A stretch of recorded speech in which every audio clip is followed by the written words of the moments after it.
never be ready in time. Oh, boo-hoo. Get the my bit. Ah, there I am.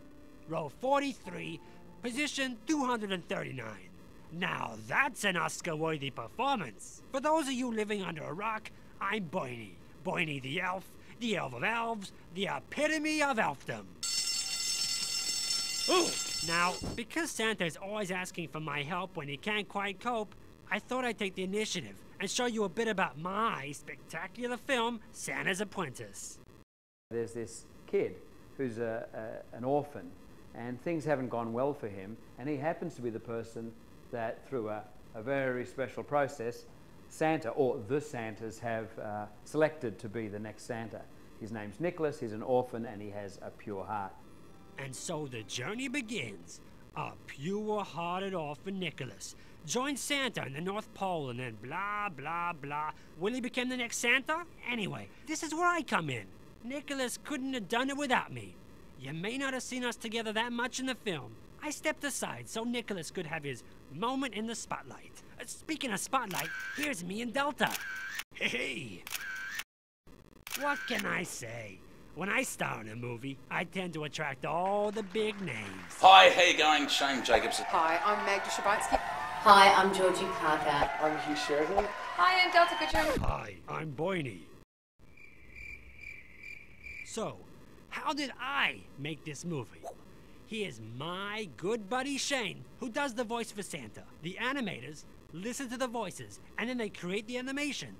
Like this. See?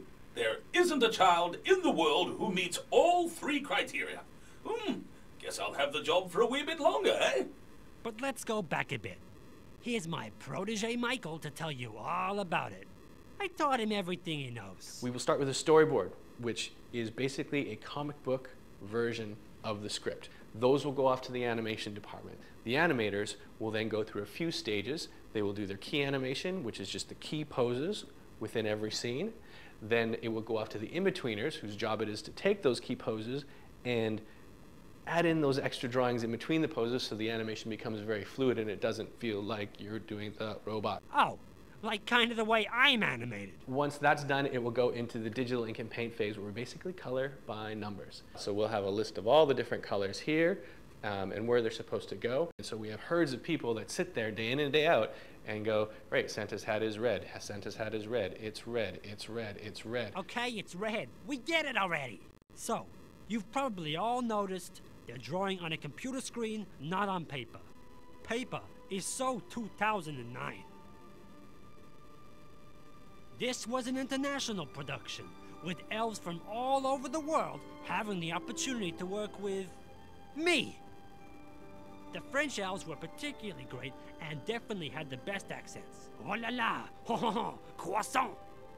One of the wonderful things about working with France on the film is the time difference, because we here in Australia, our animators might go home and our animation director sends stuff off to France for Luc, to the director, to look at. And when we come back in the morning, all of the comments are back. It's like over in France, there's little elves in the studio. When we come in the morning, little elves have done some stuff for us to be going on with. Oh, I never finished telling you what happens in the end. Well, Nicholas learns that he Ernie! Oh, I can't do anything around here. I quit. Quit? He doesn't even work here. Bernie never worked on the production, nor did he appear in the film.